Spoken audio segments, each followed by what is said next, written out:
न सूलम, शरीर में कहीं भी अकड़न है, जकड़न है, दर्द हो रहा है, पीड़ा हो रही है, कमर बैंड हो रही है।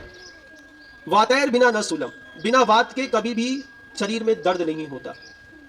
लेकिन आपके शरीर में भी दर्द तो होता होगा ना, कहीं ना कहीं होता है ना, होता है, घुटने होते हैं, कमर होता है, सिर होता है, कुछ ना कुछ तो होता होगा।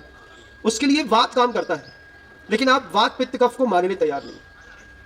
आपको आपकी प्रकृति के बारे में जानकारी नहीं है। तो आयुर्वेद का सूत्र है वातैर बिना न सूलम, बिना वात के दर्द कभी भी शरीर पे होता नहीं। तो जब आप सोकर के उठते हैं, उठ करके सुबह के 4 घंटे आपकी कफ की प्रकृति रहती है।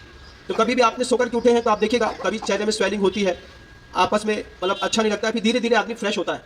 तो 4 घंटे कफ की प्रकृति होती है, फिर अगले 4 घंटे जो होती है वो पित्त प्रकृति होती है शरीर की। उसके बाद अगले 4 घंटे वात की प्रकृति होती है। तो मान लीजिए 6 बजे सूर्य का उदय हुआ, तो 6 बजे सूर्य के उदय होने के बाद 6 से लेकर के 10 बजे तक कफ की प्रकृति है।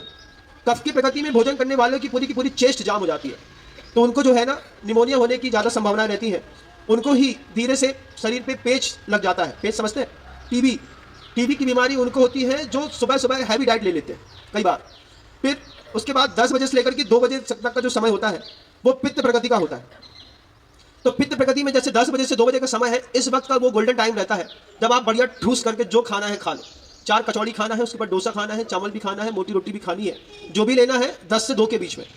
उसके बाद 2 से लेकर के 6 बजे तक का जो समय रहता है वो वात का समय रहता है। तो वात के समय में जो आपकी भोजन की प्रकृति में इच्छाएं होती हैं, जो रात के समय आप हैवी डाइट लेना शुरू करते हैं और उस समय वात प्रकृति रहती है, तो वात प्रकृति के कारण आपके शरीर में जकड़न भी होती है, दर्द भी होता है, और साथ ही साथ सबसे बड़ी बात है कि फर्टिलिटी रेट गिरता है।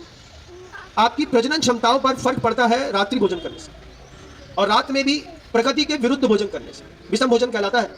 जैसे मान लीजिए बहुत सारे ऐसे भी लोग होते हैं जो शहद खाते हैं।